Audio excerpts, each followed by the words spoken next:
understand what going on, and that is what is happening. This man was never off the road. So Andrew is on the back foot. This is the way I say how this rose color operate.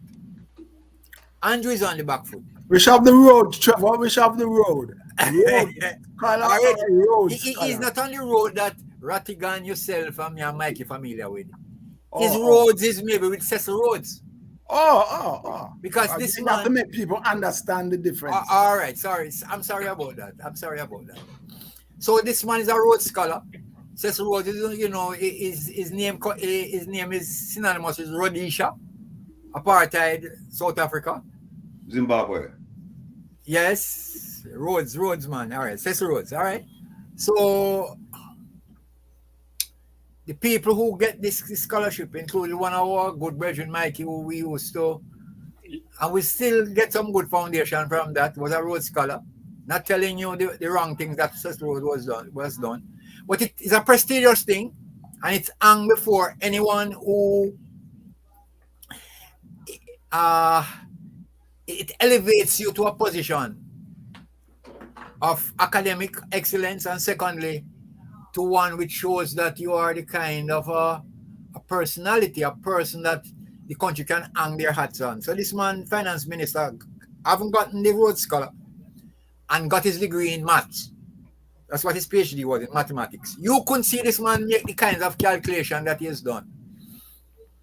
Against the background of offering teachers, offering police, offering nurses, offering doctors, offering all the other people within the civil service pittance, and threatening them that if you don't sign by March, anything else that you're going to get going to drop off. You couldn't then turn around and give the political class, who we know, some of them have 260, if so much. All right? Who don't have a job description, over 200% increase. So with that now, I said this man must have the ambition where Andrew is already muddied. And if you push him down further by throwing this, which must have a negative backlash, it means that the JLP, and there are things out there in the public, I don't know if you guys have seen it, where they are saying for them to go back or have a good chance of returning in the house, it should either be Nigel, then call him Nigel, or Tufton. Would have been a better prospect than Andrew to carry them back when the elections is due. So, but what the PNP do now? So you throw this out in Parliament. And my brethren, Julian, I've not seen him, but I'm going to challenge him on it. Julian is always a very measured man, a very senior politician. Julian make the man them catch him on the back foot where him come and agree with something that was out of work. By saying I agree, and then I'll agree to the point that yes, you have to give the politician, you have to give the civil servant, the rest of public servants, a better deal, and so on. It's Mark that I'm against. Because Mark had time now to look at the thing. Mark coming to me is a very pitiful response. What Mark's position should be, as I said to Amma, to put the next nail in the JLP coffin. He said, listen now guys, I reject this. Because what you do, you say you're taking 20%. It means that you leave Andrew with a loophole to be one even better than you. But I say I don't want it. Although I must tell you guys this. Legally, and if you saw yesterday's paper, it shows you that what Andrew does is really gamesmanship, because legally it cannot work that way. There's a whole thing going back to Parliament, going back to Cabinet, going back to Parliament, and all of these kinds of ramifications. I'll stop here. What it shows exactly though is why the Jamaican people, the majority of the Jamaican people, held their votes and gave the political class in 2020 37. The JLP, the lowest for a ruling party ever in Jamaica's history, 22% or so, and give the PNP 16. So the majority of people stayed home, because you cannot have people like Mark and like Andrew Worse to don't stand up for me when we need you to stand up for me. It shows that the PNP is a very wishy-washy organization. And until them start behaving that the star apple that the JLP is. You climb the tree and you either go up there and pick the star apple because you're not going to drop, or you shake the tree with your policies that differentiates you from the JLP. Then even with the next election, if and when it calls and the PNP go through, it's not so much on if they don't change course. It's not so much on the PNP stead, but that the Jamaican people have rejected Andrew, it is that way it's headed. So I stop there, comrades, and you can take it from there. On that note, I want to draw your attention to what Mark Wignall said in today's Gleaner. Yeah. Basically, he's saying that only Obia can help the Aye. JLP. That's what he said. Only Obia, because the way the situation set, and I think he pointed to a poll, and I think a poll was done or is planned for the June. Everybody's waiting for the June and July poll to see where things stand. But in all of it, it shows a level of disrespect. Wouldn't you say that, Mr. Rattigan? That the way the PNP and GLP reacted to this thing, it shows a level of, it's like they don't trust the people no more. And disregard for the people of Jamaica. Yeah. Hey, Will, what do you think? Yeah, well, I did a show last night, and the show lasted, it went from 3 o'clock until after 9. Yeah. And towards the end of the show, you could see an uptick in the support for the UIC, because people are saying them tired of the two parties, no better herring, no better barrel. And I agree with Trevor. I mean, when the announcement was first made that the pay hike would be approved for parliamentarians, I was actually on the phone with Andre Stevens, and he was the one who broke the news to me. And I said to him, and I said to many people after, within a short period of time, that I hope Mark Golding don't take a cent out of this. Yeah. You know, I said, I hope him don't take a cent. I said, him either say, I don't want it, and if them say, well, you have to take it, and him say, okay, you know what, give it to the civil servants and set up a fund for them and give it to them. Because those are the people, the ones, the backbone of the society, the backbone of the country. And we need, if we can't take care of them, then certainly we shouldn't be taking care of people at our level. And so when he said that he was going to take the whole thing, but keep 20%, I said, nah, bad move, amateur politician. I mean, I've met Mark. I actually like Mark. He's a bright guy, very affable, very approachable.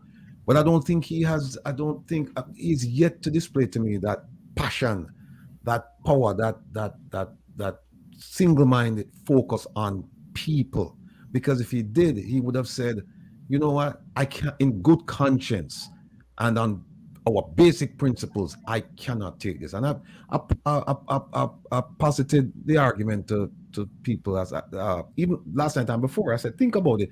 Can you think of Eddie Siaga leading a JLP party in his heydays, and him say, we're not going to take it, and people, his members start come up with all kinds of nonsense? No, when he spoke for the entire party. Similarly, Michael Manley in his heyday, when he spoke for the entire party. People fell in line. No, as Wesley said last week, the democracy about the whole thing is when you have your conference meetings, and then people are allowed to express their views. But once you finish with that meeting and you go and face the public, it should be one voice. It shouldn't be, well, I'm taking 20%, and then you hear from another politician, no, I want the whole thing. The next one said, no, I'm going to give 30%. You know, the message gets diluted, and then people look at it and say, well, where is the leadership? Both sides, both parties, where is the leadership? And by the way, we should keep in mind that the Prime Minister said that he would forego his pay hike as Prime Minister. He didn't say anything about his pay hike as an MP, which he's entitled to. Mm-hmm. I would have loved for him to say, I don't want any pay hike, MP or Prime Minister. But he didn't say that. And I'm so surprised at the lackluster performance of the media in Jamaica, because they didn't even, this is a simple point, and they didn't even raise this with him to say, okay, you're not going to take your salary as Prime Minister, but you're entitled to one as an MP. Are you going to take that one as well? Or is there another salary that you're going to take? Or are you going to remain at where you are now? Or as Minister? Yes, our Minister, yeah. Yeah, Minister of Defense. Nobody asking Yes. any of those things. And so I agree with you, Trevor, that the PNP through Mark Golding fumbled miserably. Yes, They had man. a chance to drive the nail home in the Of coffin, course, and they man. didn't. And then look what happened. It's brinksmanship. He got outplayed by Holness, because By Holness Andrew, yes. Holness said, I don't want anything. No, he's supposed to say, well, I don't want anything either. And then they go, wait a minute. Are you PNP? Are you JLP? Are you taking a cue from the Prime Minister?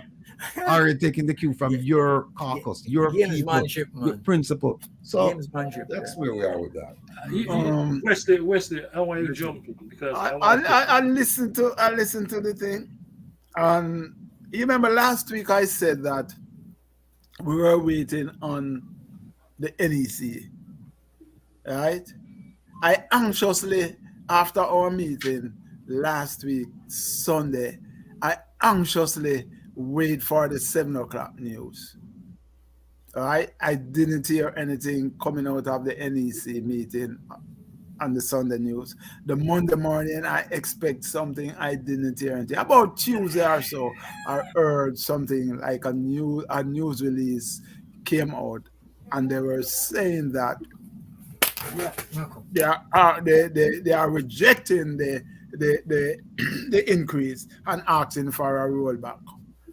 That is, I felt like somebody hit me with a stone, because I expected at that time they would be coming out with swinging, like when you have good batsman, good opening batsman. The opening batsman done out already. That means that the one down batsman who is Mark coming in should be ready to play, and he didn't. He didn't play a good game.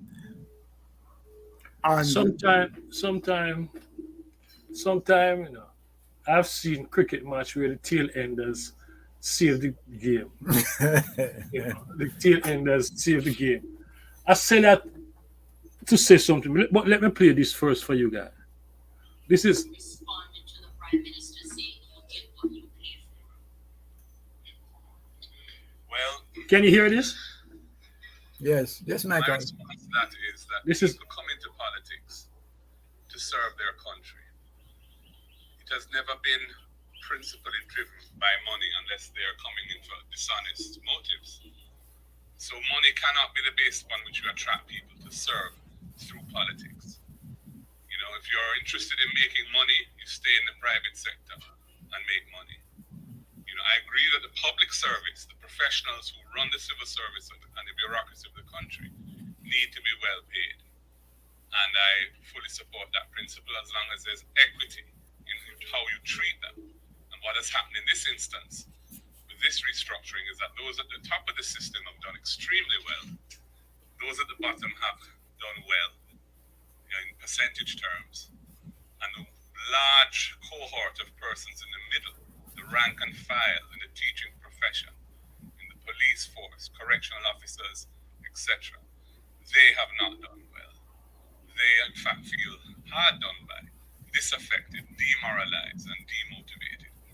And we're talking about attracting people to do the work that the nation needs in nation building. There is where the focus should be, not on the political class. Gentlemen, that's Mark. That was Mark. Yeah. Mark, in opposition. The politics that we are familiar with is no longer possible in this period. The politics of confrontation, the PNP is not into that anymore. And when that was a reality in the 70s, the principal force behind that politics was the union movement. The union movement. In order to move ahead in the political parties, both PNP and GLP, you had to have union support. Okay? Since the changes in the PNP from Portia Simpson come right along, from PJ Patterson, the PNP has moved further and further away from the union movement. So when they find themselves in this situation, there's no force to call upon. Would you agree, Trevor Brown? Yeah, to an extent, Michael. to an extent. What has happened is, I think it's the way how not only Jamaica, but I think it's the, what do you call it, the way how the international system that we support here in Jamaica, Yeah, how we fit into that. true.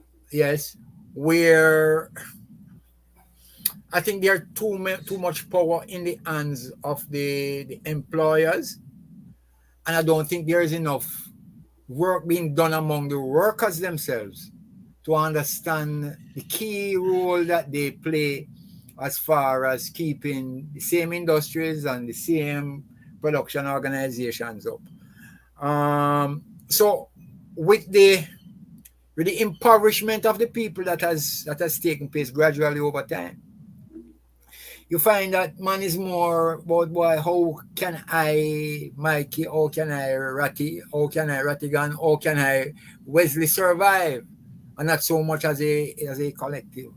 You know, that kind And of not just that, not just that, but you yeah. also see coming to the fore is a type of politics that is based on identity, individual identity, not the collective Yeah, anymore. You man. know? Yeah, that's it. Yeah. How I can survive, and not so much my next brother over there. You Yes, know. and that is an issue because when I heard the thing, I immediately said the PMP is going to reject it. I put a post on Facebook and said, donate the money to some youth development Yes, program. I. Or your constituency, because Well, every constituency is made up largely by poor people, except for pockets where Chuck on them there. You know that there's so much to be done. So if you yeah, are going to take it to say, listen now, guys, and that's it I go. Clear, yeah, but very clear on it. even some brethren, I get a text message from MP Hilton, Yes. part of which said that he's not going to make any commitment just now because You he don't know how doesn't much money going to come out he for doesn't taxes and how so much forth. tax is going to come out right and all of that stuff. It's like all these guys just take Jamaican It's for joke, man. idiot. You All get right, me? but I want us to still, although the PMP is the party that should lead us out of this. Who said so? I don't want us to labor the thing that and we look like we are letting the JLP off the hook. Because we spent a lot of time last week. I don't think we are doing that. I think what's happening. Okay. I just want us to remember. I just want us to remember that the JLP is the party in power and not the PMP. Right. But the PMP must and they should have taken up the mantle to start to make the movement stronger. And I did not see that, and I am not seeing that since last week. Because last week was a time that they should have came out batting the number one batsman. I remember the opening pair came and one of them out, right? So the man who came one down should have start the thing. I think they should have link up with those many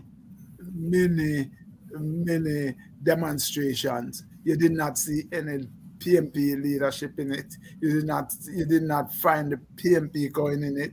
That is where you need to be. You need to be among the people in its minute form. And that is where they went wrong. That is where they were lacking. And I want to see, let us call on the PMP. Let us call on the leadership of the PMP that they needs to come out. Let us call on the union, because the JLP union, which is the BITU union, won't come out on it. The only union I think that would be coming out is the double L, what's the name again? The union from Lambert Union. Lambert Union. I didn't hear that union. I didn't hear Lambert them coming out and speaking. I didn't hear the NW coming out and speaking. You understand? So we need to find a way, the PNP need to find a way to connect to the people. And I don't know how much gain they got from this. And they should have some gain. I think if I'm scoring what happened out of 10, I would score them 5. Trevor, it's a bit funny that Lammy hasn't said anything. Yeah. And he's a senator, he's going to benefit from this increase. He hasn't said anything. A senator is not normally paid donor, you know that. I know that. They don't get any money. Their name was not called out as a group. You understand? That is why you should have said something. Yeah. As head of the union. Yeah. I think they get a stipend, but I don't know if the stipend. Yes, and they have asked for an increase. I don't think that it don't factor in Nigel thing, you know. And the interesting thing, the ironic thing of that is that the senators, what I've found, you have a better level, a higher level of discussion and participation from the upper chamber than amongst the guys, the elected officials. You know, so if anybody should get a little raise, I would say it's there. It's really criminal what they're doing. But one of the things, though, I need to tell you this. I don't know if you guys have observed too. What the JLP is deadly afraid of is the extent to which the church has come out. They are afraid of that body. And the church did came out. They have. Yeah. Because their thing they see it in terms of King Herod. The iniquitous kind of, you know, they use Bible terms. And as you know, the church has played such a central role in our lives here. And even in terms of its membership. So the fact that is something that I don't hear one church that has come out in support of it. Because they themselves know that they would have been they would have had that disquiet from their membership if they were in support of it. Because, you know, all the different social classes, except maybe upper class in any major form, all of them attend church, you know. And it's really, there's no footing that anyone here, can I tell you something? On Thursday, I was talking to this brethren. And I hear him say, and this man, I know the man is at, what I call it, diet, labor right. I mean, green blood flow to the man vein. And the man said, Mr. Brown, this is wickedness, you know. Anyway you slice it. Why, if they figure what they're doing was so good, why did they not announce it before them tell the teachers and nurse and all them say what they can take? Why they didn't do it? This is a JLP man that tell me this. He said this is utter cowardice. And because you have the power to grant yourself this, you threaten the teachers, you threaten the nurses, you threaten all the other sectors of the civil service. Say, listen now, guys, you have until the 31st of March. If not, all the things that has been promised to you will not get until maybe another 2 years' time. But they will get a bigger slice then, Trevor. Yes, I. But if you are so secured, and okay, listen now. One of the defenses of the Minister of Finance was this. I am not paying this increase that is granted is not for the persons in the post as such, but it is for the position so that we can get in a better and a higher level, higher quality level of workers, of politicians, of people to join the civil service. But I'm just saying now, if you follow by its logic now, why did you not say no? Listen now, nurse. Listen now, teachers. Listen now, any other category of workers. I am giving you a 300% increase so I can have a greater retention of you and you don't fly and leave North America. But that's What I'm just saying, and I'm just saying, Michael, if what you are doing is so good, you understand? Why you don't do this for the other sectors? So, for example, the police would have maybe stamp out crime, you know. Crime might be 0% if you give them that kind of increase. If you follow the logic. That is not those people's intention. Those people's intention is to fill their pocket. The logic don't hold. The logic don't hold. You know, the logic don't hold at all. If it's retention of our highly skilled and our best giving them an opportunity where a man even skip from private sector to come to the public sector because him thing go nice. If that is so, why you don't do it? Trevor, Yes, sir. all of that is just gamesmanship. I said that, Michael. We know that party membership doesn't depend on qualification. If you become a member of the PMP or the GLP, it doesn't depend on your qualification. In fact, you can start a group, a small group of 6 of you, and you sign up with the PMP and you become our members. So this argument about qualification and what is just a red herring. Smoke screen, yeah. Red herring. Because the political party selection process doesn't involve you going before a committee or you have to have a master's degree or what have you. You understand? So I don't know how the PMP going to pull themselves from this because a lot of us expected more and we are surprised. Or the PMP gonna pull themselves from it or the GLP gonna pull themselves from it. I don't understand. I don't say the GLP, you know, because I know the GLP is on its way out of office. The question is the PMP. You know, is the PMP. So you're saying the PMP squander fortune? Yes. Yeah, man. Big time. So what can the PMP do today to regain that? What can the PMP do? What can Mark do? What can us do as a progressive to help to educate the people? This is what we're doing. We're educating them now. But what else can we do? Send them activists back to the community. PMP, I tell you this, the PMP, if you're going to Waterhouse now, people tell you, you know, say, listen, we have an MP named Hilton, but we don't see him. You understand me? The PMP level of work in Waterhouse is minimal. Just some die-hearted folks. MP means in the Jamaican context, missing persons. Okay. That goes for both parties. Missing persons. So I say the PMP because I think the burden rests with the PMP to really chart a course that can pull us out of this, you know, this situation we find ourselves in. You know, we talk about the political class, but we don't talk about what impact all of this money will have on ordinary people in Jamaica. Because they're the ones that will have to pay it. You have to pay it. So it's likely you're going to have increased tax. Something is coming up. Can I say, I think, Mikey, that same question was asked of Nigel. Well, they call him Nigel now, you know, Nigel. They ask him, so tell me something now. This $1 billion, this is because there's been a, what you call it now? They've done the calculations to show how much they increase. And this is $1 billion. And by the way, from the 15th of May, this money has been sent to the different accounts of the people. Because it's very good. So when they were telling us, which was when now, they told us, it's about what, 2 weeks ago? Or the week?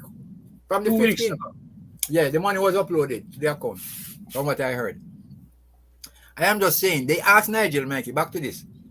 They asked Nigel, so now, how are you guys planning to fund this this increase? Nigel said, based on his projections, there will be increased revenue take up this year that will allow that to continue. All right. Yet, listen now. You postpone local government elections because your thing is not so much about getting into power, but just to see that the economy is in what you call it, good stead and so on. You said to the workers, listen now, the economy cannot manage any more increase than that, than what you say you would.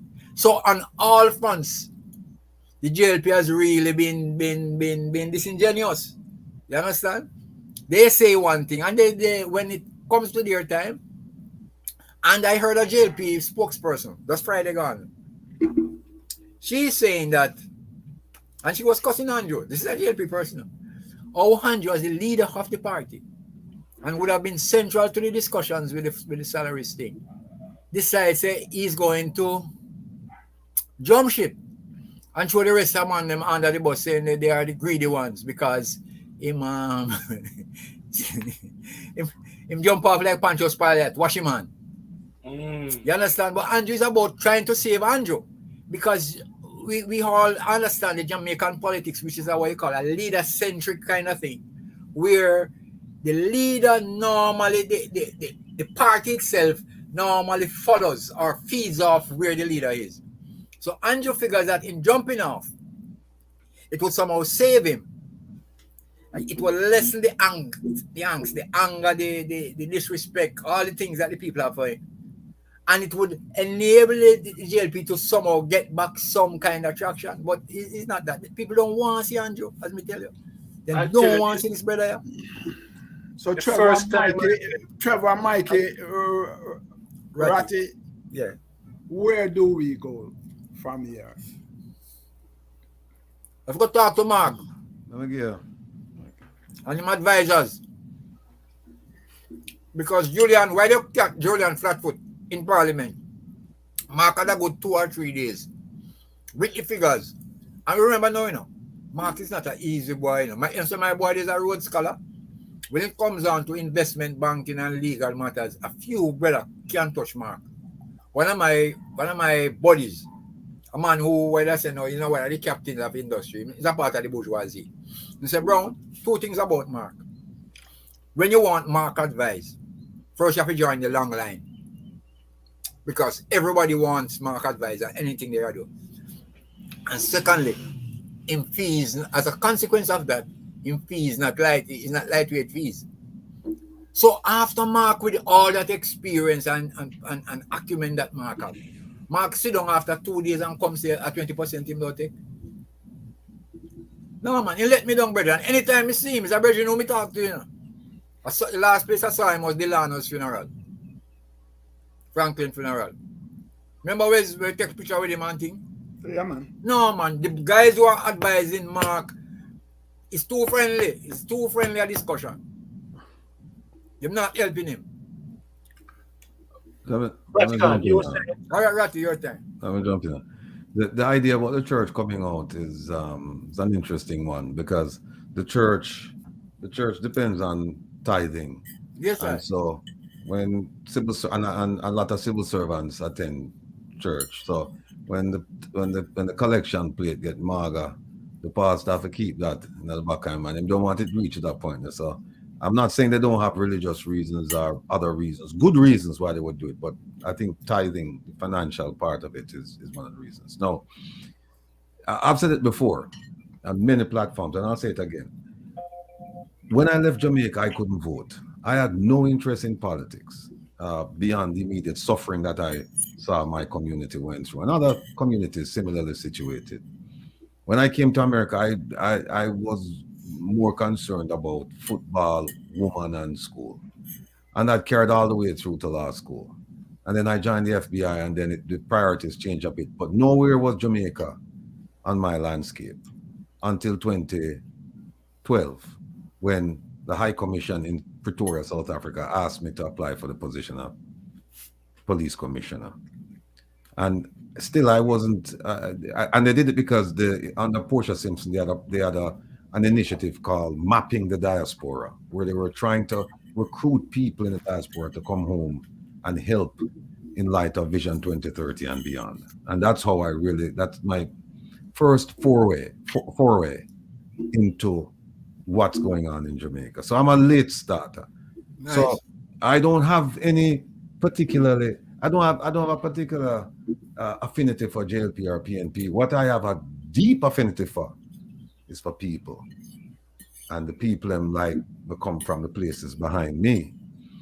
And so I take the position that once the elections are over, we will support whoever is the new government, and whatever the cabinet is, we have to support them, because at the end of the day, that government, that prime minister, they represent Jamaica, not a political party. And so we have to support them, Because when we support them and they're successful, by extension, we're all successful. A rising tide lifts all ships. That's how I look at it. No, when I criticize a government or a prime minister, I criticize in terms of a course correction. I don't criticize in terms of regime change. Because again, my support is for the people who have been given the responsibility of running the country. And so my initial criticism is about informing them that, look, you need a course correction. And if I don't see a course correction, then I have to take stronger action. And then it will get to the point where I say, no, well, we need to get rid of them. And that's where I am. Because I'm all about policies, not politics. I'm about people, not party. And at this point, what we're seeing from this government is that they're beyond redemption. They don't care. They're unfeeling. They think about themselves. In fact, we have a social contract with any government, any democratic government. Every democratic government has a social contract with its people. And the contract goes like this. We support you and put you in positions of authority and power so that you can take care of our needs. In Jamaica, the way it's been for decades is that we'll support you and put you in power so that you can take care of your needs. Right? And then you come around just before you come around at the beginning of the election cycle. You come around with a truck full of chicken and your t-shirts and your this and that, and then suddenly people have amnesia. They forgot that the condition that existed at the end of the last election cycle is the same or worse. But because them get an immediate benefit, them forget about it, right? And I'm against that, and that's why I'm so vehemently opposed to politics as usual. I want to educate my people and let them know that, listen, at the end of the day, you are the people in power. You elected them to serve, right? And if they're not serving, then they're supposed to go. Now, where have you heard a situation where a servant said to the master, you know what? I haven't been doing a whole lot of work that I should be doing, and that's because you're not paying me enough. So guess what? I'm going to pay myself out of your pocket. We ever hear that nonsense? And that's exactly what we're seeing right now, where the servant is dictating to the master and telling them that. Take off a bunch of fool. That's what them take us. Yeah, we haven't been working because you haven't been paying us. No, listen to that justification. No. I heard two justifications. I heard the prime minister said that it is done in the interest of encouragement, sweeten labor. Yeah, man. It's done in the interest of encouraging us to provide more for you. That was his rationale. The rationale provided by the Minister of Finance was, we're doing this to attract better and more qualified people to come into the government, right? And so it kind of pegged to private industry. All right, let's start with the Minister of Finance. In private industry, if you're a failure, you're not promoted. And if you're recognized for being a failure and you're shown the door. So I don't understand how come he's pegging it to private industry, and then by the prime minister's own words, we haven't been performing because we don't think we get enough money. So that's nonsense. We can't rubbish his thing. The prime minister's thing now about, well, we need more money. The question then is, so wait a minute, from 2016 that we've been paying you, you're saying that you haven't been working. No, we think we should get back that money. We think we should get back all that money because you, by your own words, said no. You get the government you pay for, and the reason why we're deficient in our performance is simply because we haven't been paid what enough to attract us to or encourage us to work harder. No, listen to this flawed logic. He's now saying we want you to pay us retroactively to 20. Yeah, man. But we haven't been working. He said that. We have not been working. We've been failing. And now we must pay him for failing and then pay him for proposed and promised success. And we don't have a measure, we don't have a yardstick to say, well, your success. Here's how you attain success. You evaluate him. Yeah. We haven't seen any of that. And he promised us that in 2016. In 2016, he said, we're going to have measurement tools so that we can measure the effectiveness of of the and the performance of ministers and their portfolios, and we haven't seen that. Now 2023 said, guess what? We're going to come up with those measurements. I said, but wait a minute, hold on a second. You never have them in 2016 when you promised us. I know you come again with promises of comfort to us. I agree with that. And I Ratty. think One of them, you're a one of bunch them, fools. the new minister of information is saying that Robert Morgan, yeah. Robert Morgan is saying that they have this. They have The tools. the tools. They have the job description. And I think it was Andy Ann's program. And she asked of him, so why didn't you put forward the job description before? You know, the problem is you hear when Rattigan speak, you hear the passion in his voice, his commitment. And people might think that this is a joke thing. But you see, Rattigan there, how long do we know each other now, Rattigan? From the 60s. From Okay. 60s, This man and I 67. used to get up every morning at what, 4 o'clock? No, the purity thing used to come pick him up at 2 a.m. Yeah. And he and I, with our father, used to go to Purity and work. My only regret right now is that Rattigan is talking a certain way. If all things were up to me, I would want to see Rattigan as one of the MP in Waterhouse. I really, and I said it to him. Be careful now. Hilton might watch a No. program. I'm saying this because a lot of these folks, right, they talk a certain way and they say this and say that, but they have to look out for their interests and protect themselves. I know Rattigan. You see that fence that he has behind him there? Yeah. That's real. That was the border between the Yappies and we from the other side.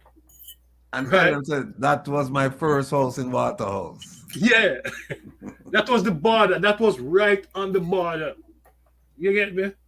And that is what is missing in Jamaica. This lack, this passion and commitment to the Jamaican people.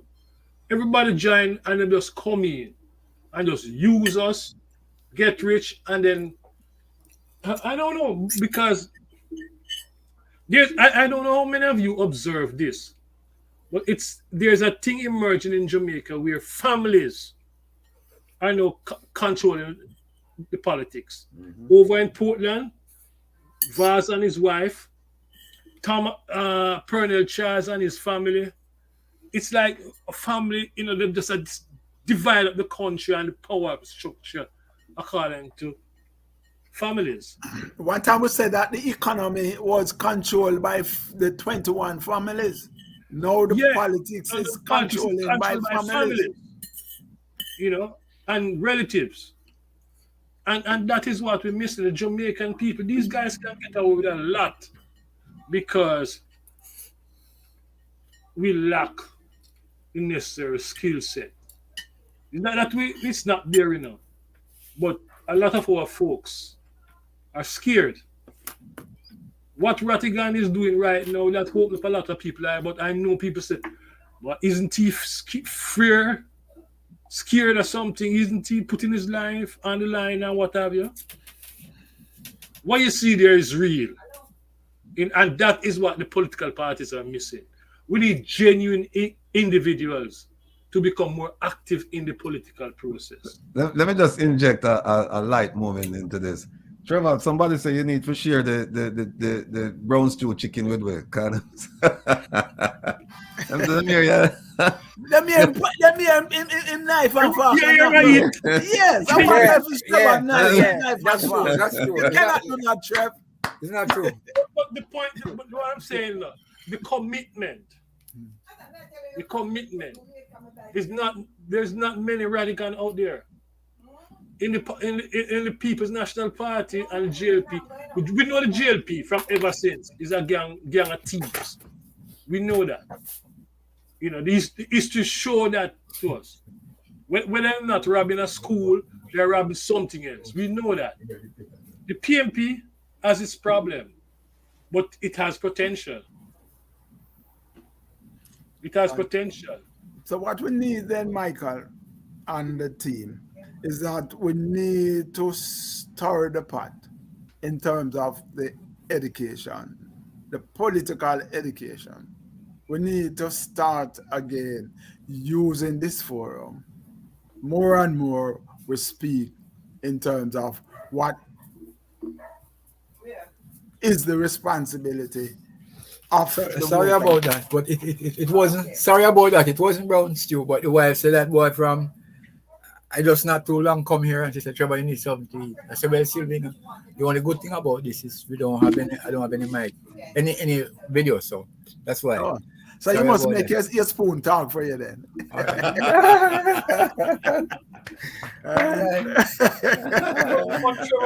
Trevor, what do you have to say on the point of commitment?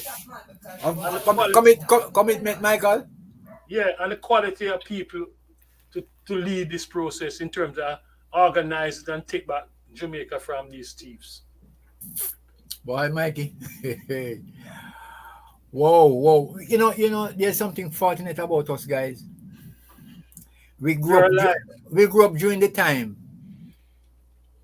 when there were efforts that were directly aimed at changing the status quo in Jamaica. And I can remember when Manley won the election. I just started a little year, started high school. So what it meant is that during that entire period and leading up to it, you had a sense that here is because and Rattigan and Mikey and the West can support me on this. There was a time where Mikey might have gotten through. Mikey's a little more browning than we know Ratty, so kind of lighter than we. All right, it's a browning. So Mikey could have if he do the right thing. Come on. Him could be on the front line of a banking counter. Because it had reached there, so Michael. That is where we're coming from. It no black man. Racism. Yeah, everything was tied up. Everything was tied up.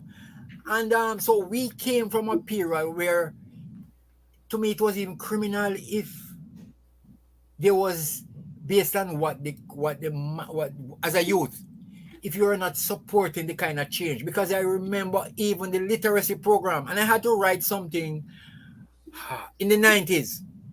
In the 90s, during PJ Patterson or Portia Sims. I'm trying to remember which one of them. Because it's such a long time. But as something as fundamental as people learning to read and write, no other administration other than Michael Manley had tackled that thing. Not that they took it up, because Jamal was still there. And them finished it and them called it Jamaica thing for lifelong learning and all kinds of things. But I remember as a little youth, people were shy. People know say, well, boy, them was not them couldn't read and write. But because of the way and the the passion with which it was to change what was happening in Jamaica, you find that a lot of us bought in it. And I said the literacy program, which was one of the key thing foundation on Michael Bill. So as a result, you find then now that we were kind of grounded and we grew up into that. But remember now, and this is when I think Carter went bad.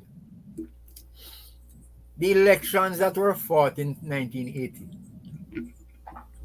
pitted what Michael was doing against what Eddie was doing, and Eddie with all the implements of war. And we know what went on in the 70s.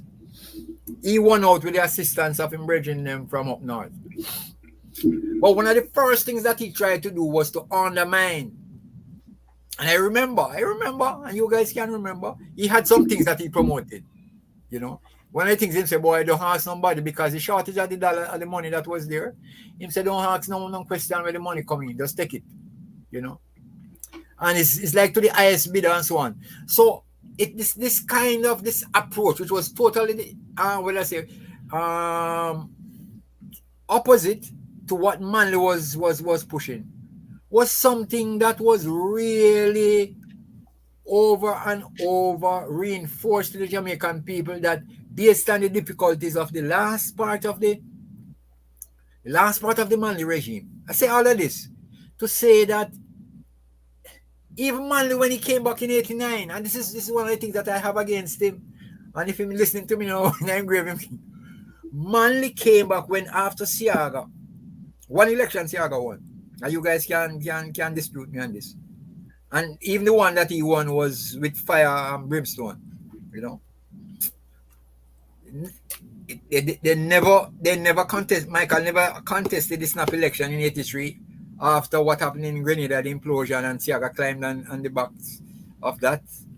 And Michael did not contest the PNP. Then 89, when it was the first election, real election now after, Siaga was kicked out. But hear what Manley said when he came back? You guys can't remember what Manley said when he came back? Michael said continuity. Meaning, listen now, the people voted against what Siaga represented.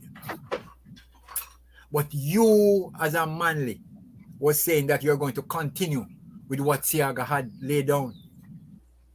And you had 2 years after that before you step back and give PJ, who is a man who is committed to that same kind of road. I remember even DK was saying it at one stage.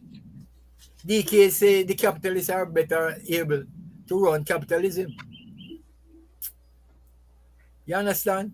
So when you reinforce that change that happened from during the Siaga period, and you have all the corporate media from the place that yourself and Ratty has been your adopted homeland, reinforcing it and holding up that kind of regime, the neoliberalism as the way out. We, and this is where I blame us, we as people who were youth them time and came of age later, did not do sufficient of an education with our kids that came after, and even people who were, well, the younger ones them, whether the aunties, the nieces and the nephews, educating them based on what we know, instead allow the narrative which says that what Manley was doing was the worst thing that has ever happened in the world, or in Jamaica as a country. I don't agree with you. I don't agree with you on that we weren't educating them. No, we weren't. No, I know I was educating my children. Yeah. And my nieces and nephews. But as a country, you was doing your part and Mikey was doing his part. Yeah. That's why we are still here today. Right? That there's a section of the society who came up under Michael Manley, who benefit under the social programs, who benefit from the education under Michael today, who believe that they must reject the Michael Manley program. And without Michael Manley, many of us wouldn't be where we are today. Because we couldn't afford the university fee. We couldn't afford to do the exams. So many of us still educate our people. So I don't think you should put it on that broad. But it's an individual thing that you're talking about. Sorry. I don't know, but you are doing a broad blanket thing, and that is not. Yes, no, broad blanket, because your effort, Michael's effort, Ratty effort, and my effort, we are just a small part in the many of us more. And I don't think that happened sufficiently enough so that the youth is saying what they say, neoliberalism. They must say it's me first and everything else come after. My neighbor down next door, I not even talk to him. If me have something, boy, listen now, I just deal with my 4 squares here, you know. You understand? That is part of the thing, Michael. So until we can make the village try to raise the kids there now, we're gonna have, it's a long road. Well, the neoliberalism came about when we stopped speak about the other ism, when we stopped speak about Rasta, when we stopped speak about Pan-Africanism, when we stopped speak about all of those things that was healthy, right, and compare it to imperialism and capitalism and neo-colonialism. We stop speak about those things, and because we stop speak about it, then that's why the people like Andrew and all of those people came in and used the money to put to these young people, and all these people need is a bling. You I understand? don't think, Yes. Wesley, I don't think it's as simple as that. Because in 1989, I was in Moscow when that entity collapsed. I was in Moscow. And when that thing happened, a lot of us became disillusioned. Some of my good comrades turned to the church, some turned to cocaine, some turned to rum, some become gays, and some became lesbian. Everything because we were lost, the breakup of the Soviet Union. So to teach our children wasn't a priority. Our priority was survival.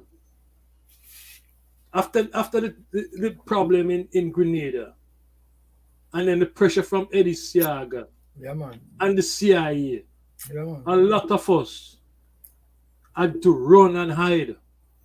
We couldn't show our face. Don't forget the comrades that they killed up in Blue Mountain, folks. You remember folks, Wesley? Mm-hmm. Yeah. Yeah, when they went up there and killed him and a couple others. A lot of pressure. And Jojo them on the road, down at the bottom. Yeah, a lot of pressure came down on us. So the time to educate our kids, was limited. But the broader point about the young people, not engaging the young people, nobody can deny that. That is a fact. Yeah. And this is one of the problems the left movement in Jamaica need to address. What is left of the... But you see, I would want to hear Brother Ratti's view on it before I make any other contribution. What you figure needs to be done now, Brother Ratti, in order to get the people them more engaged? Yeah. Well, several things. One is programs like this, where you have an outreach. Because, like, I had a retired FBI agent that I served with in the Middle East yesterday, and he was saying, you get revolutions when people are hungry, and not necessarily hungry for food, but they're hungry for direction, they're hungry for justice, they're hungry for equality, they're hungry for education, they're hungry for housing, medical attention, all of these things. And it's like a tinderbox. And then when the government kind of suppress it, they can only suppress it for so long before it explodes.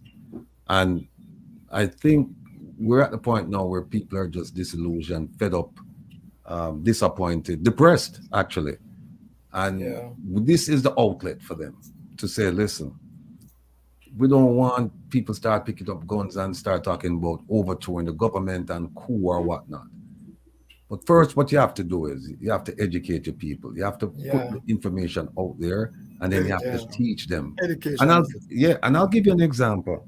Because you ask, what can we do? One of them is outreach programs like this.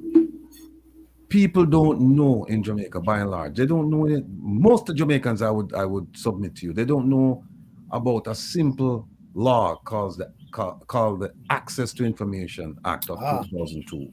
Most of them don't know that you can actually write to your government and say, I need to know what's going on with certain things. Now, there are 9 exceptions that they won't give you information that falls within those 9 exceptions. But other than that, they'll provide it to you.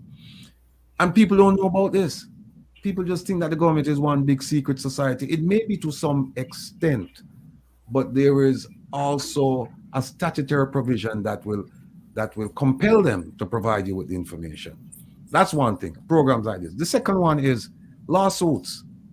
They don't like lawsuits. Nobody does, right? Because now you're dragged before a court and it's in the public domain, and then people people point to your nakedness. Yeah. They point to your deficiencies. They don't like that. Associated with the lawsuit is the PR campaign. They Yep. don't like that either, right? Because no, you have your donors, whether they're international, local, Local, yeah. private organization or governments. They're looking at it, and everything you get exposed. They don't like that. The PR, the PR also extends to going to the donors themselves and saying, look at what the government is doing with your funding, with your support. They don't like that, particularly the Americans, because they have the Amnesty International report that they put out and all this nonsense about atrocities committed by countries. When you point to them and say, this is what you're supporting, and you do it in Washington, and there are forums and platforms here that you can expose them through those forums and platforms in Washington. They don't like that, right? And I tell people that another way to do it is, and some people that they make an argument without addressing the argument I'm making. I said, look, under the Public Order Act, you can apply for a permit to demonstrate or protest. And they say, well, we're not gonna get it. I said, well, how you know you're not gonna get it? You have to ask first. Ask first, and if you don't get it, then you can go to court and compel the. But here's the problem: a lot of disenfranchised and marginalized Jamaicans, well, almost all of them, they don't have the funding to bring this before a court of law. And that's why we're starting up this foundation, so that then we can step in and provide the funding, provide the legal representation for them, and provide the PR pressure as well.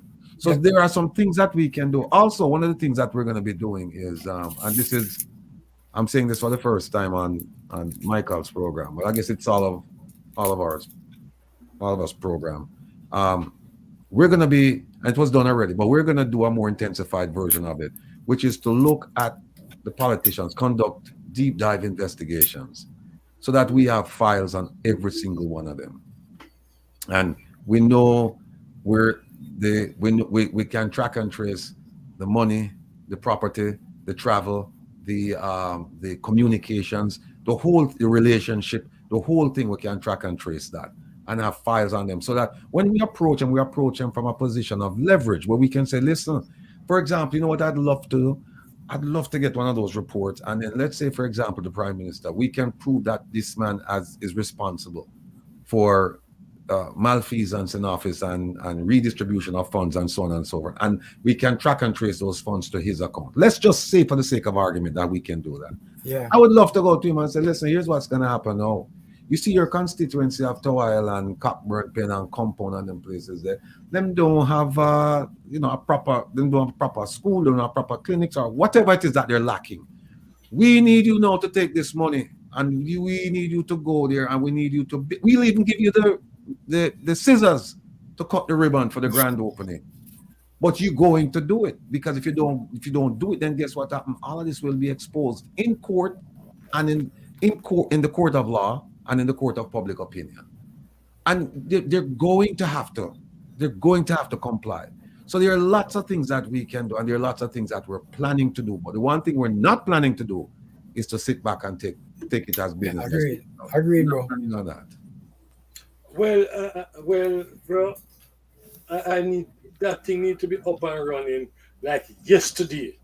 Well, the lawyer who's working on it, he sent me the documents. I have them upstairs now. I'm going to file them tonight, because the way it works is a little bit, the period is a little bit lengthy. It's not like, I'm in Maryland. It's not like New York, where, as long as you have the money, they do things right away. Here, what's going to happen is that I have to pay the filing fee tonight, file it, because it's signed already. We have the initial board of directors, and we have the bylaws, and we have the articles of incorporation. So I'm going to be filing the articles of incorporation tonight or tomorrow. I'm going to pay to have it expedited, so we'll have a certified copy of that within the next 2 weeks. And then with that certified copy, the lawyer is going to use that along with the bylaws, and then he's going to file it with the IRS so that we can get tax exempt status. Once we get the tax exempt status, then we open the bank account and we're off to the races. Oh, and by the way, no one in the diaspora will handle this money. There are companies here that that they specialize in handling the affairs of foundations, because we don't want any accusation that people give away money and we thief it. So Yes. we're gonna let these Precisely. companies, they'll charge us a maintenance fee, that's fine, but we'll let them handle it. And also we're gonna require them to put up a portal so that anybody in the world, whether you contributed or not, you can access that portal and see how the money is being spent. Nice. You can track every cent. Nice. Very good. Well, Okay. again, that sort of operation should have been in place like 5 years ago, because we need it. These politicians in Jamaica, on both sides of the fence, they are getting away with a lot. Murder. Yeah, with a lot. Murder, man. And I tell you this, in a time gone, you're a critical voice in the name of the Workers' Party Yep. who stand up and speak out and that sort of thing. That is no longer happening. Okay? So, Mr. Rattigan, this is your opportunity, to step forward and difference and help the Jamaican people because we need it. No, Okay. you know, Michael, the people have expressed concern about my safety, and I understand, but I'm not worried about it and I'll tell you why. I believe it was Martin Luther King who said that if you haven't found a reason to die for, Yes, I. then you have no reason To live. Exactly. And I ask people, what would you be willing to die for? And some people say, well, I did for my mother, did for my woman, did for this, did for that. But I said to them, but sometimes, think outside that immediate circle. Would you die for your people? And then also keep in mind that we stand on the shoulders of giants, people who Yes, make I. the ultimate sacrifice, so that Yes, we can I. have this, Yes, we can have I. this platform, we can express ourselves. Yes, I. You Yes, know? I. And to me, it's a disgrace to the ancestors for them to have fought for our freedom, and then we turn around and say, well, you know what? With them blood, sweat, and tears. Exactly. brethren. And then we said we're thinking about individual freedom. If them people want to see in a captivity, I feel them business. But we are thinking about ourselves. We're coming like our ancestors, they weren't concerned about the crab in the barrel mentality, because some of them even knew that they had traitors in their midst. Yeah, man. And them said we still have to go forward. We are go through, yeah. Yeah, so I mean and it's funny. Some people will tell us them willing for death for them car, If a man touching car, a warriors, are him shoes, are him this and that. But when they talk about the greater good, a No, community they of don't know that. people, no. Material things, man. Well, on that note, I want to turn to Cuba now. Today mark 47 years Cuba been offering medical support to Jamaica. Myself, I've benefited from Cuba, the relationship with Cuba. Wesley has benefited. Trevor has benefited. Oh, So, can we spend some time to talk about this relationship? Trevor, boy. you're the man with the connection. You're like the second ambassador. Yeah. Cuba, right? It's the FA. Can you share with us some of the activities and the works you've been doing with the Cubans Oh boy, it's a long story. and the Maybe. Jamaican? Because a lot It's a of the lot- medical program, selecting the students and what have you, Yeah, you're part of that yeah. process. Eh? Yeah, man, that's true. But it started a long time ago. And just to make one clarification. I have not sought and I have not materially benefited from Cuba one iota. You guys were granted scholarships. I could have, but I had mine here in Jamaica, so this is where I had my education. Just to make that point very clear. But I benefited from Cuba. all right, sir. But with my position now, I came to support Cuba. Not so much that I would have materially benefited, but I came to support Cuba from what Cuba represents, or for what Cuba represents. And this started very early. I mean, we're talking about when I got common entrance. And it's kind of very interesting. Just to give you a little snapshot. What happened, you see?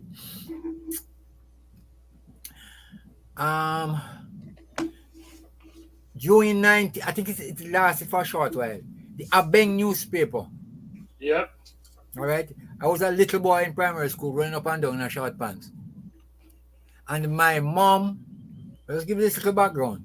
My mom and one of the leaders of the Black Power movement, who was living in Brownstown, worked in the same department at one of the hotels, not far from me, up the road. So this guy, when he's not in his white shirt, short sleeve white shirt and tie, I'll never forget him. When he comes out to go home or anywhere, he wears a dashiki. So this day, now I remember when going to look for my mother. They are in the same department. They are good buddies. He said to me, Brown, young Brown, tell me something. You know, like you say, you know Ratty, you know Wesley, you know Mikey. I say, yes, these are big men in my community. He said, well, all right. I want to give you a copy of their bang, which then in 1968 is a paper that if you are caught with it under Shearer, you'll rub some jail time. So me now as a little boy, go visit my mother. This brethren now give me 4 copies of their bang to give people who normally reads it in my community down the road from where in St. Ann there. And for my payment, I get a copy for myself. The idea is a little boy with a knapsack on him back. No police is going to stop him. As a courier. Okay. I didn't see this brethren for a little while. So when I passed common entrance, now I went to Brownstone to get my books and things to go back to go school. Lo and behold, right in the bookshop, which was run by Scree Burcham's brother, Earl, who is also a teacher, one of the top maths teachers in St. Ann then. By then, no books were unbanned, because remember now, that prohibition on their bang was the fact that anything that promotes black people will give you trouble, because even the book, Black Beauty, which was about a horse, they were holding people. They were against you having even a book about a horse because it says black. Nothing Stokes Carmichael, nothing H. Rock Brown, nothing Angela Davis, nothing Marx Lenin, nothing that was according to them subversive literature. So when I went to buy my school book now, there's this guy at Earl Bookshop. He mixed his what do you call it, textbook with progressive books, which was then unbanned. Or the 70s we're talking. I saw the same guy who was the courier for him, for the bang. And he said, Brown, long time no see how you doing. I said, boy, I just buy some book to go school, go back to school, start school in September. I said, all right, listen now. Earl was also a member of the Black Power movement. After he has purchased his book, this one I'm paying for. And here what the book is. I still have it. 40 odd, nearly 50 odd years now. Since then, the book is called Reminiscences of the Cuban Revolutionary War, written by Che Guevara. So listen now, that was my introduction to Cuba, Because then you hear about Fidel being a wicked man. That, for example, Flora, which was a wicked reign that they had. When Flora came and it caused devastation, Fidel was like on the front lines as he normally would. Decided to go there and Fidel was like drowning. This is the argument that you hear, A man saved Fidel and Fidel killed the man. Because he said nobody was supposed to save his life. So having received this book from the brethren 4 days before me go to school. Brethren, the book was so interesting. Let me read off the book before me go to school. And that's where the support. Because what Che did, Che was chronicling. And I've learned something from him that day. That right now I can take up a diary 10 years ago and I can tell you what I would have been doing on Sunday the 28th. Sunday the 28th. Because Che was a big chronicler. He had a daily diary. I learned that from Che, and that was how he was able to write this book, Reminiscences of the Cuban Revolutionary War, because every day after whatever struggle, he would write down things. So from then, Michael, that came. Then it was them guys try early 70s there. Then it was National Youth Service, Yeah. and you had NYSWL Workers League, Yeah. which was the what do you call it now? The union arm for those who were workers. So you go around the highland and to see all of those, if what the government was doing, although it was a progressive government and supportive of what we of the changes in the country that we as youth support, but the NYSWL was the group of people or the union guys who would see that whatever you said you're going to offer us, like the 6 months, we get a little money, we get some, we have to leave our parents' house and so on. So all of that was a part of a radicalization period, And then 1977, when Fidel came, I met the man the first time at he came to Minard in Brownstown. The TP Lecky, which was one of the world's famous veterinarians. There was a brand of what you call it now, cow, that Fidel carried him there to show him what is it that we were doing. And my office was just a little up the road where I was attached to as youth service. I met Fidel there for the first time and shook his hand. And in 1978, as life would have it, I was the leader of a youth club, very progressive youth club in St. Ann then. I was chosen as one of the guys from the community organizations to go to Cuba for the 11th World Festival. 10 days that I will never forget in my life-changing days. The 25th of August, 25th of July to the 5th of August, because we reached Cuba on the 26th of July, which is their big day, what you call Rebellion Day, when the anniversary normally when they attacked the Batista regime. And then we came back on the day. We reached Jamaican waters on the 6th of August. So all of that, and then came back, and was part of the launching.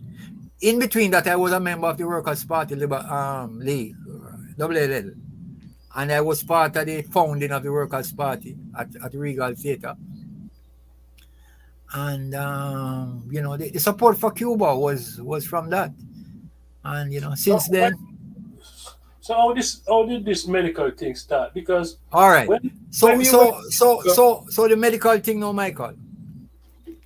Actually, in 72, when the 4 countries, we call them the big 4, Manley, Burnham, Barrow, and Williams, decided that they are going to stand up against the United States, who then wanted to isolate Cuba in this part of the world, Western world, because there are only 2 countries then that Cuba had relationship around this part. This was Canada and this was Mexico. Everybody else, because what Cuba represented then, and as you know, the Monroe Doctrine was really, really and truly what they were running. No other kind of system can exist within this part of the world if America does not approve it. So when these 4 poor countries decide, no, you can't tell us how to run the thing. And in 1972, when they decided that they are going to establish diplomatic relationship with Cuba, then I think 2 years after, 74, it was 74. No, it was 76. So the relationship started in 72, and about 74, I think they made 74 or thereabout. They made the first trip. There was also a documentary just called 5 Days in July, when Manley and Bev and one of my neighbors, who was Manley security, who went on that trip. So shortly after that, the first set of Cubans came to Westmoreland, and I was telling you guys a little synopsis of it, that when they came, it was the first place that the medical graduates, the medical team came. It was a small amount, maybe about 14 of them that came. But that same Blight who became Minister of, was it Housing? Housing? Minister of Housing. Yeah. Minister of Housing. He was then a doctor, And what they saw in the Cubans offering the free medical services in Westmoreland would have meant a dent in their pocket.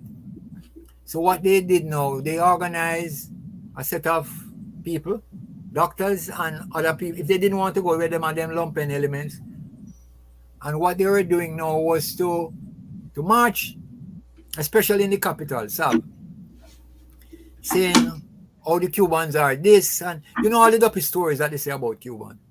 Dr. Blight? Huh? Dr. Blight? Dr. Blight, same one who became PNP thing there. But he was one of them who was the organizer of that. March against the Cubans. And one of my friends who died, he died not this January, we buried him, January gone. Matthias. Matthias then no, because it was the sugar workers co-op he was a part of. And they themselves now were benefiting because Westmoreland, as you know, is largely built on sugar. Right. And these were the poorest of the poor. So the fact now that the Cubans were thinking there, then Matthias them figure say, no, we cannot allow these guys to take to the streets. And we don't count on to show them that this is what they are saying is different from. So they counter. He led a counter demonstration. And Blight them organized with some of the political police. Then to lock him up. And they held him in jail for about 2 weeks. Just to, if they could take all the steam out of the counter demonstration, which it never happened. It never happened. You know, because the people who were benefiting, who never had to dig deep in their pocket to pay the Cubans.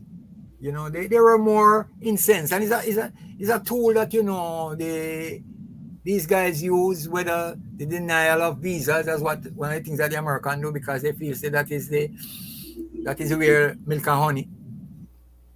Or they take you away, they intimidate you, because they figure if you can, in your reflective time, you say, boy, well, I figure this is why I am there. I'm being locked up because I'm standing up for Cuba. Then they do these things. So since then, and it's very interesting to know. I see we are in the report today. They speak of 300 Cuban medical personnel, but it's more than that. Right now, it's the largest numbers of Cuban medical team that has ever been here in Jamaica's history. It's over 500 of them that are here. Well, in all fairness to the observer, I say 300 plus. But there are over 500 Cuban medical personnel in Jamaica here. Where are they located? Right across the island. Okay. Yeah. They are in Kingston. And they go into areas that are less. So you will find them like at KPH, for example. You'll find them at especially areas that they figure are underserved. So if one wants them to come into a community and set up a clinic, provide medical service, is that a possibility? All right, let me tell you what happened now. And I'm going to give you a practical example that I know. It's happening now in Santa Cruz. The Catholic Church has a medical clinic. And that medical clinic serves not only the people in St. Elizabeth, but people as far as Westmoreland, some from Manchester, and Clarendon. Because when you come to this clinic, it doesn't cost you anything more than your bus fare or whatever, or somebody give you a lift, come down there. Who serves them? Well, everybody who serves there is a volunteer. The Cubans who also work at the hospital in St. Elizabeth. The Cubans come and give them time at the clinic. So outside of the hours that they would normally operate in their respective hospitals or health centers that they are assigned to, they are always willing to help. Sometimes they get, maybe depends on how far they are coming, they might get a bus fare. When they come, you know, you give them like lunch or whatever it concerns, but it's not a thing that will cost you as a person who's running the operation of the clinic any kind of money. But let me ask you this, if the Waterhouse CDC would like to have the Cubans at our center, how do we go about it? Getting the Cubans involved. All right, but remember now how the Cubans operate. It's like from a country to country basis. It's a state to state basis. So it's you getting Cubans who have the time off from the work that they do, which they normally do. And anywhere that the Cubans reside, I can tell you. Because right now, one of the things that we are looking at is there's a school, the only school in the world, as far as I know, that bears the name of Fidel Castro. Okay. It's the former Mount Peleia, what you call it? They used to use that army site. Yes, yeah, I know. They use it as refugee center. Yeah, I know that side. All right. Well, for the past 6 We're years. involved with building Michael Dam up that side. All right. And because what happened now, because when it wasn't finished when the PNP lost the election, and Siaga trying to downgrade the presence of Cuba in the country, used it for everything else other than what it was actually meant for, which was a school. So my friend who was the board chairman, who gave it up like last year, he approached, it was during the PNP time, so it would be more than 5 years, approached Ronnie Thwaites then, who was minister. And because a school down the road in Anchovy was being overpopulated, much more people, it was really, it was bursting at the seams. He approached him about using the school for the purpose. And instead of building a school, you could spend money in trying to refurbish it and bring it back to what it was. So I say all of this to say that in August, on Fidel's birthday, what we're trying to do is to hold the very first, health fair inside of that school, so that people from the communities, so the students also want the back to school, medical checkup before they go back, can benefit. So in those kinds of ways, and because of the relationship like that our solidarity movement have with the Cubans, we could always get Cubans to help in whatever medical facilities that exist. And that's one of the way we can work it. Mr. Wesley or Mr. Rattigan, you have anything to have a reaction to what Mr. Brown just outlined? No, I know. It is always a good program. I am still working with the Cubans in Jamaica in terms of doing work, in terms of doing commuter work. We are also looking at some other areas, but the Cubans are always doing well.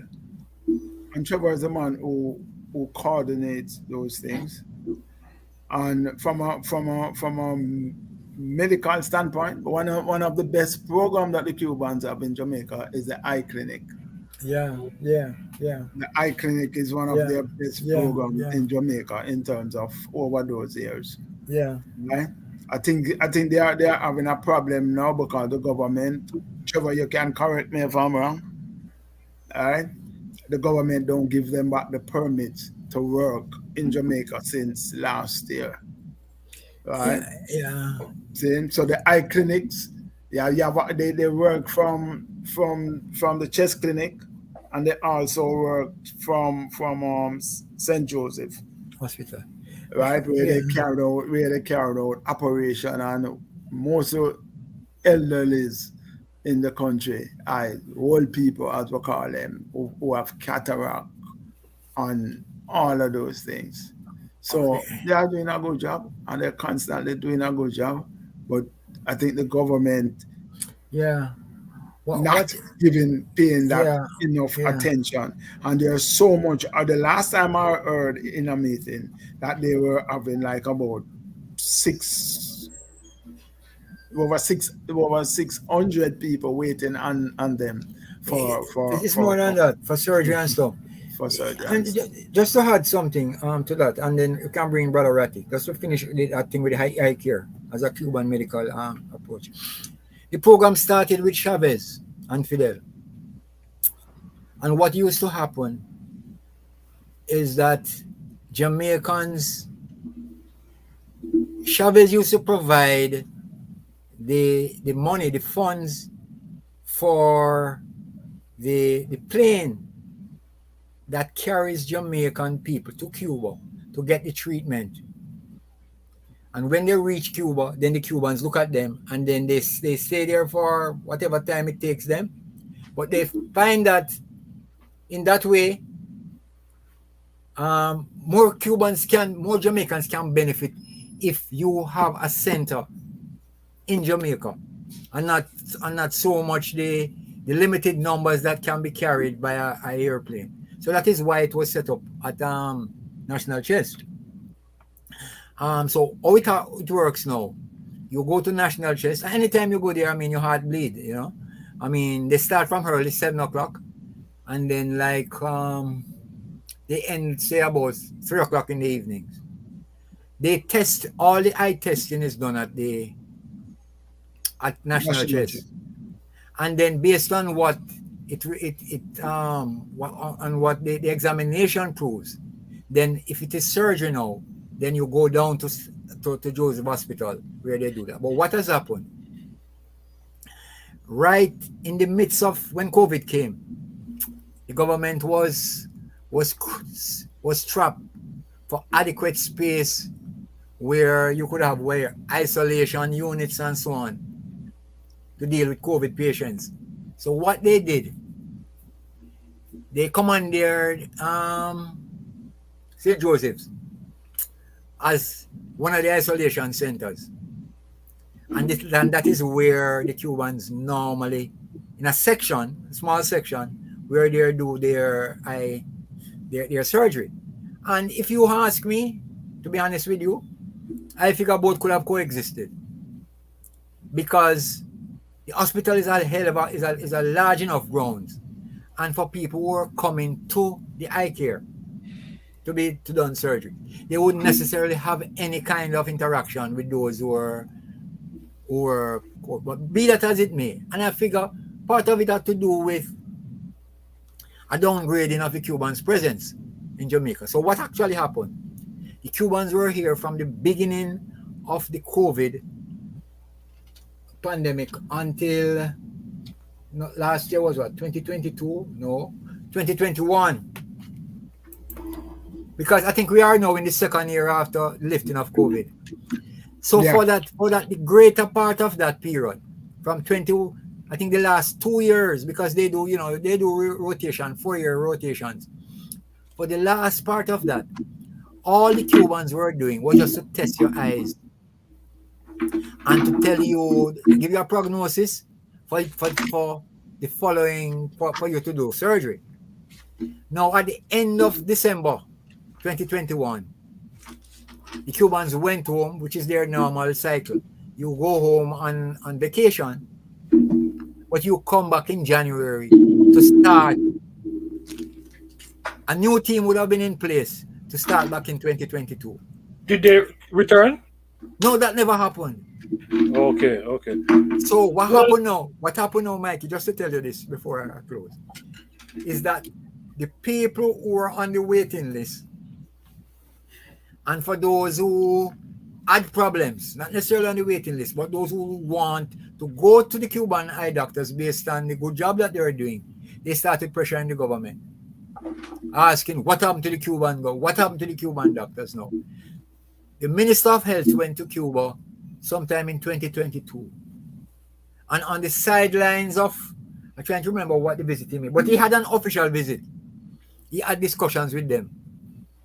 So the latter part of last year now, a team of Cubans came back and they did an evaluation and they said, okay, or is this year? Could have been this year. They came, they checked the equipment down at St.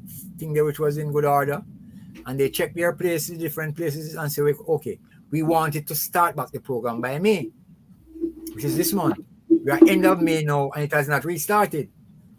So we are behind that. And secondly, what they are trying to do now is to develop what you call it, be more mobile.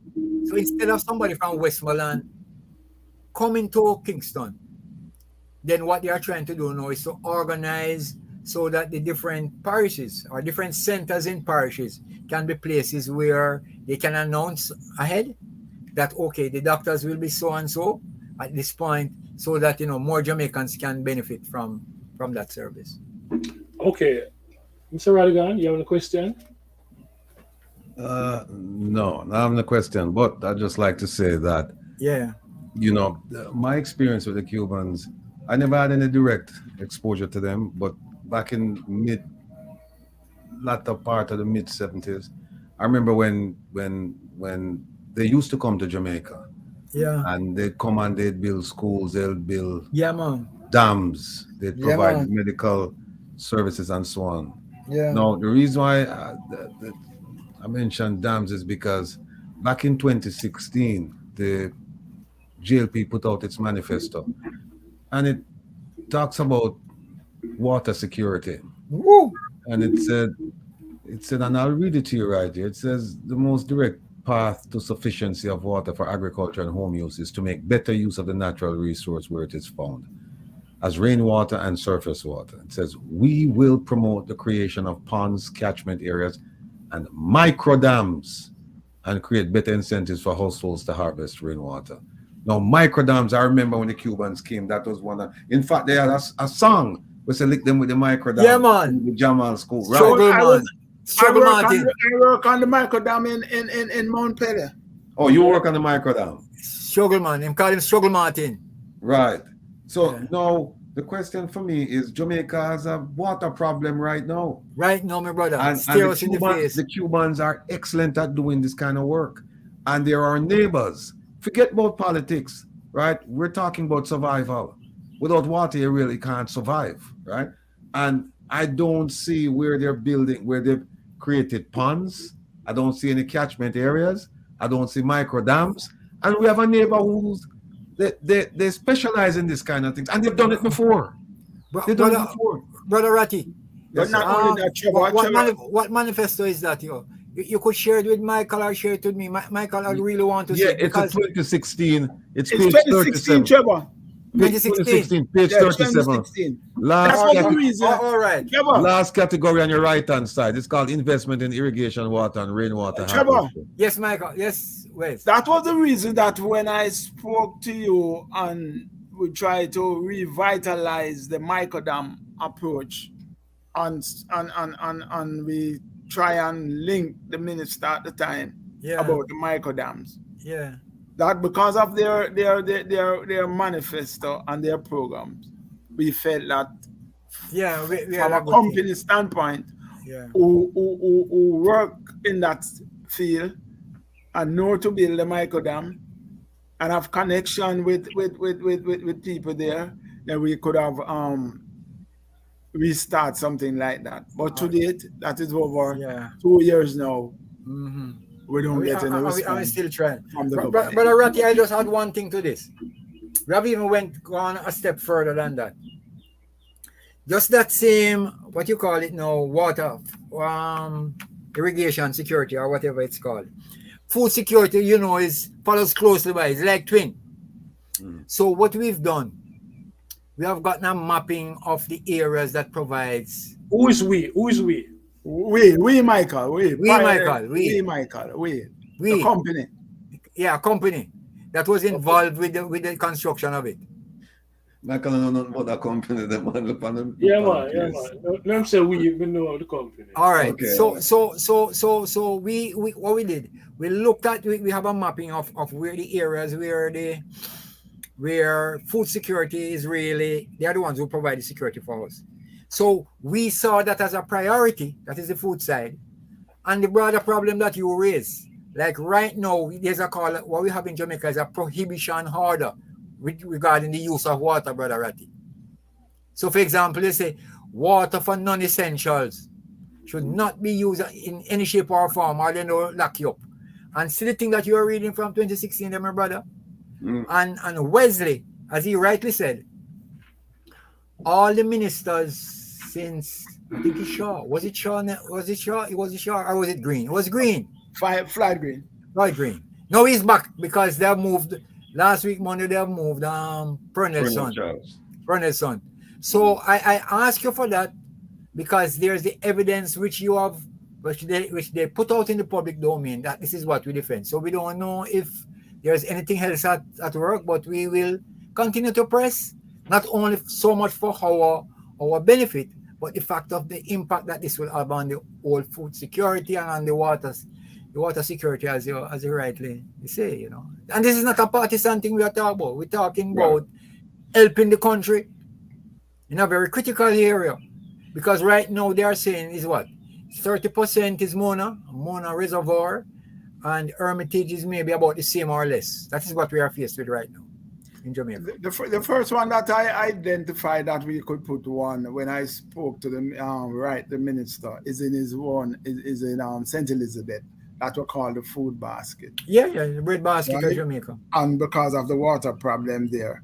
And we also point out to him that we could show to the government the different wells, because we do have extensive research on it. Yeah, man, we did the work, man, but we're not getting anything. But he's back now in the saddle, so we'll see what comes of it, you know. Okay. It is safe to conclude that this partnership has been beneficial to Jamaica, you know, the relationship with Cuba. I know, can you tell us how folks can get involved in a medical program? Kids who want to study in Cuba, how can they go about and get involved? All right. What is the procedure? All what right. do they need? And is there a deadline? Yeah. All right. So let me. That's one thing. Hold on. Yeah. The second thing is young people in Jamaica need training. Is it possible to revive the Brigadista program so that young people can go to Cuba and learn a construction skill? Mm-hmm. Yeah. All right. So, all right, Mikey. Let me answer them now. First one is how they can get involved in the medical program. Okay, what Cuba offers now, which is a step up from what used to be before in medicine. Well, you know, the doctor, undergraduate, is one area. They offer nursing. For the past 7 years now, they are also offering postgraduate scholarships for students who have studied in Cuba in different disciplines. But how does that go and how does that work? The Ministry of Health says to the Cubans, these are the areas that we are deficient in. And when the scholarships are offered, then the idea is to fill the deficiencies. This is as far as the postgraduate is concerned. But the general undergraduate, as you know, what is required is you have at least 2 of the sciences in your pocket as CAPE passes, or what we call A levels. So biology, chemistry, or physics, any 2 of those 3 at A levels. So there's not so much A levels now as what we call CAPE. So CAPE is, you do CAPE 1, so you do 6th form. So it's lower 6 and upper 6. So for those who are doing that exam, and they would know, okay.